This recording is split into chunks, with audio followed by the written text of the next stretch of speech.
Allez, nous voilà pour l'épisode numéro 2 de ma préparation pour mon futur trail. Le Mute, le 16 km, donc ça sera un format court. Du coup, je prendrai ça plutôt comme un entraînement, plus que comme une épreuve majeure. Ça sera vraiment une épreuve secondaire. Mais donc, je me prépare pour surtout me mettre en condition au niveau de l'intensité, puisque ça sera quand même un format assez intensif. Et je travaille donc la vitesse, pas mal en ce moment. Aujourd'hui, justement, on va en passer une en revue. C'est une séance de force que je vais te détailler. Donc on fera un petit peu le bilan juste après pour te dire un peu comment ça se passe et exactement les qualités que l'on travaille avec ce genre de séance. Il faut savoir que ce matin, je suis déjà aller en salle de musculation. J'ai déjà fait une séance, j'ai travaillé en superset avec le dos et les pectoraux. Là, je me suis laissé 3 heures de pause, un petit peu plus, et donc je vais attaquer ma séance. On y va, on se rend sur le terrain d'athlétisme, sur la piste d'athlétisme. À de suite. Bon, allez, me voilà sur la piste d'athlétisme. Aujourd'hui, ça sera une séance force que je vais te résumer avec l'affichage qui va s'afficher maintenant. Voilà, comme ça tu pourras mettre pause et bien analyser la séance point par point. Il faut savoir que la séance force va nécessiter la plupart du temps des sprints. Donc les sprints, c'est très traumatisant, c'est pas anodin. Donc un échauffement en bonne et due forme est nécessaire. Il faut savoir aussi que ce ne sont pas des séances que l'on peut effectuer comme ça, pas reproduire bêtement, parce que les sprints, si tu n'es pas habitué à en faire, que tu n'en fais plus depuis des années, tu cours à la catastrophe si tu te mets à faire ce genre de séance. Voilà, la blessure, elle est pas loin, elle est très probable, et c'est souvent la chaîne postérieure qui en fait les frais, donc des claquages au niveau des mollets, au niveau des ischio-jambiers, etc. Donc y aller progressivement si jamais tu veux intégrer des sprints dans tes entraînements. Voilà, donc du coup là on va démarrer par un bon échauffement en bonne et due forme d'une vingtaine de minutes avec des accélérations, des étirements balistiques, etc. C'est parti.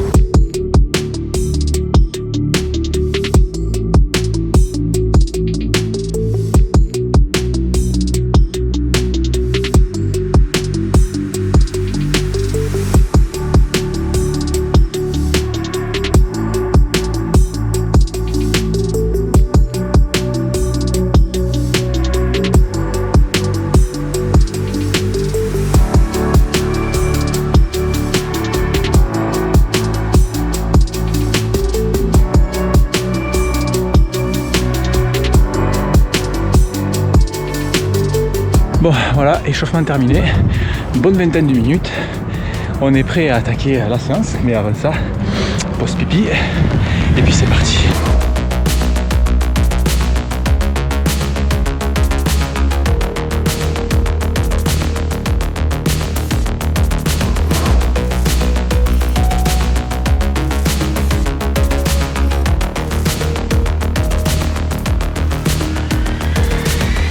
Et voilà, séance terminée. Réaction à chaud. Alors difficile puisque j'ai manqué une répétition.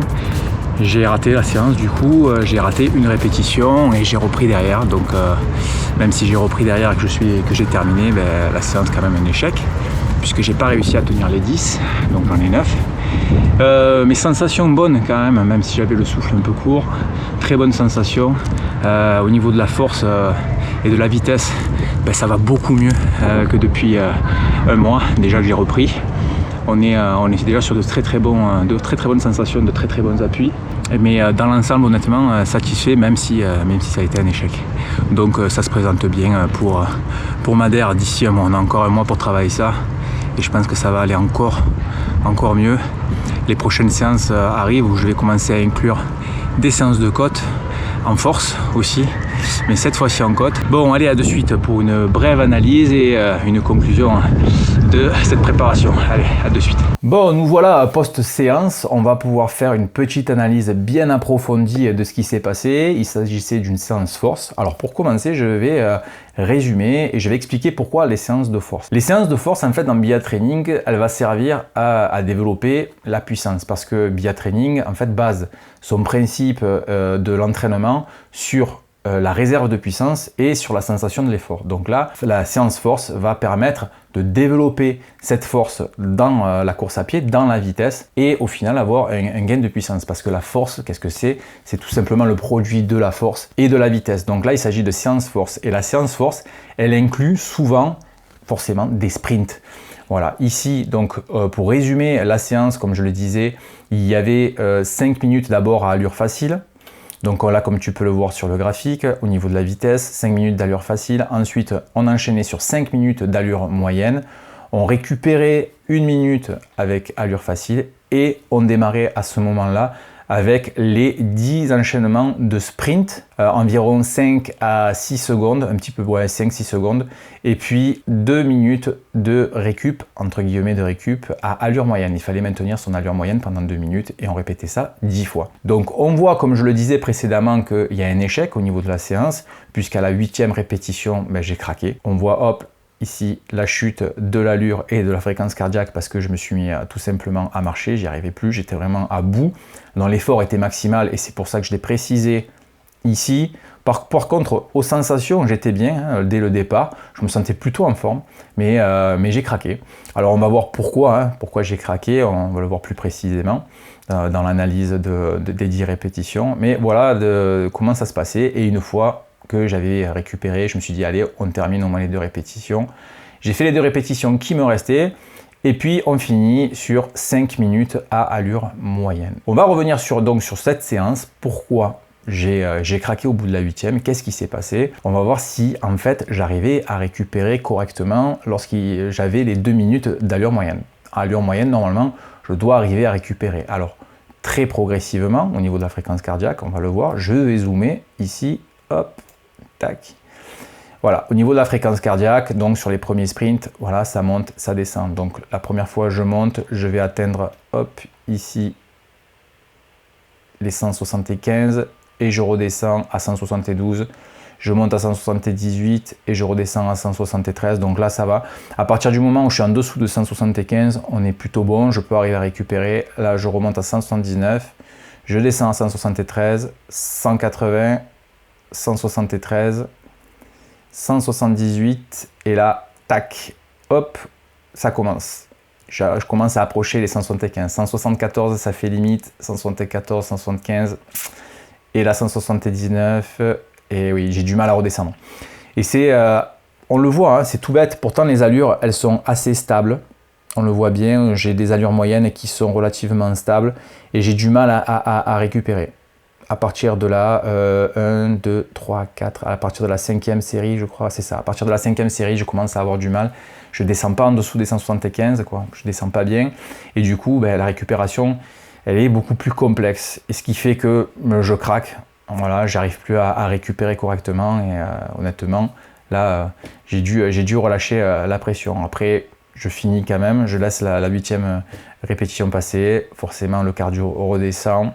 Je reprends et puis voilà, tout se passe bien sur la fin. Mais on voit que j'ai pas réussi à redescendre comme il fallait, alors que je maintenais une allure moyenne relativement constante. Pourquoi? À quoi c'est dû? La raison, la principale, je pense, c'est que le matin, j'avais fait une séance de musculation et un superset avec des gros muscles. Donc j'ai travaillé dorsaux et pectoraux. Donc il est possible, ça reste une hypothèse, que l'impact soit quand même lié à la séance que j'ai faite le matin de musculation, qui était assez intense. Donc voilà ce que je peux en dire. Alors, si tu te poses la question de savoir sur quelle plateforme je suis pour faire ces analyses-là, je suis sur Nolio. C'est une plateforme française d'analyse des données de l'entraînement et de planification d'entraînement qui est super. Elle sert même au coach. C'est super complet et c'est français. Alors, j'ai aucun partenariat avec Nolio, juste parce que c'est une très très bonne plateforme et quand c'est bien fait, j'aime bien en parler, j'aime bien partager tout ça. Donc, on voit que c'est super bien foutu. Il y a énormément de mises à jour. Donc si jamais ça t'intéresse, n'hésite pas, fonce, c'est une super plateforme. Les gars de l'équipe sont super réactifs lorsqu'on pose des questions. Là, ici, il s'agit du résumé de la séance. J'ai atteint 180 BPM au niveau de ma fréquence cardiaque maximale, sachant que j'atteins normalement les 187. Ma FC max, elle est de 187, donc j'étais à 96%, ce qui fait que on peut là déjà mettre un petit signe au niveau de la fatigue. Alors, au niveau de la puissance moyenne, on est à 313. Cadence moyenne, 172 pas par minute. Cadence max, 254. Il y a pas mal d'informations. La séance, elle dure 27 minutes 40, une distance de 5 km 178. Petite aparté sur le capteur de puissance Stride, parce que je me sers désormais de Stride sur les séances à plat, de running. Donc j'analyse un peu mes données en puissance. C'est intéressant. J'ai récemment assisté à un webinaire avec Jean-Benoît Morin et Anaël Aubry. Alors Jean-Benoît Morin, il est sport scientist et il est spécialisé dans la vitesse. C'était super intéressant. Je t'invite à aller jeter un coup d'œil sur ce qu'il propose. Il propose souvent des articles sur Twitter, sur LinkedIn aussi, sur son travail, sur ce qu'il fait. Et là, lui, en l'occurrence, il travaille énormément sur la vitesse, le sprint, etc. Et il se sert du capteur Stride. Il disait que c'était un capteur de puissance. J'ai posé la question et il me disait que c'était très fiable, qu'il était très content du module. Et moi, ce que j'ai constaté aussi en parallèle, c'est que en fait, il y avait un petit souci. Je vais revenir sur le test de la Coros Vertix 2. Je n'avais pas noté ça auparavant, mais là, j'ai pu m'en rendre compte avec les différentes séances de sprint. Il y a un petit souci avec la Vertix 2, ça fait partie d'un bémol, d'une latence qui est un peu trop importante entre la vitesse instantanée et ce que l'on reçoit sur la montre. Il y a une latence qui est un peu trop importante à mon goût, surtout pour les séances qui vont demander des courtes intervalles comme des sprints de 5 à 10 secondes. Il y a toujours cette latence qui fait qu'on n'aura pas la donnée exacte et même en post-séance, on n'arrivera pas à l'atteindre. Alors à quoi c'est dû? J'en ai vraiment strictement aucune idée. Peut-être est-ce dû au processeur, parce que le temps d'analyser la réception des données, etc., ça met un peu plus de temps. Je n'ai aucune idée, je vais poser la question à l'équipe de Coros, peut-être qu'il y a une réponse. Peut-être que d'autres modèles font le taf, qui sont plus destinés à la course à pied, sur piste, etc. Je ne sais pas, je leur poserai la question. Mais pour la Vertix 2, qui est un peu plus une montre d'endurance, d'ultra-endurance, de trail, c'est vrai qu'il y a un peu plus de latence pour les données instantanées. Voilà, ça c'était la petite parenthèse, donc je voulais revenir juste sur ça. Donc c'est tout pour cette séance, j'espère que tu en as appris un petit peu plus. Si tu as d'autres questions, surtout n'hésite pas à me les poser dans les commentaires ci-dessous, je me ferai vraiment un plaisir d'y répondre. Il y a pas mal d'informations et peut-être que ça t'interroge, donc n'hésite surtout pas. Tu peux me suivre sur les réseaux sociaux, Facebook, Instagram, je poste pas mal de contenu. N'oublie pas de t'abonner à ma chaîne pour être tenu informé des prochains posts. Et d'ici là, n'oublie pas, ne reste pas en bas, prends de la hauteur. Salut, ciao!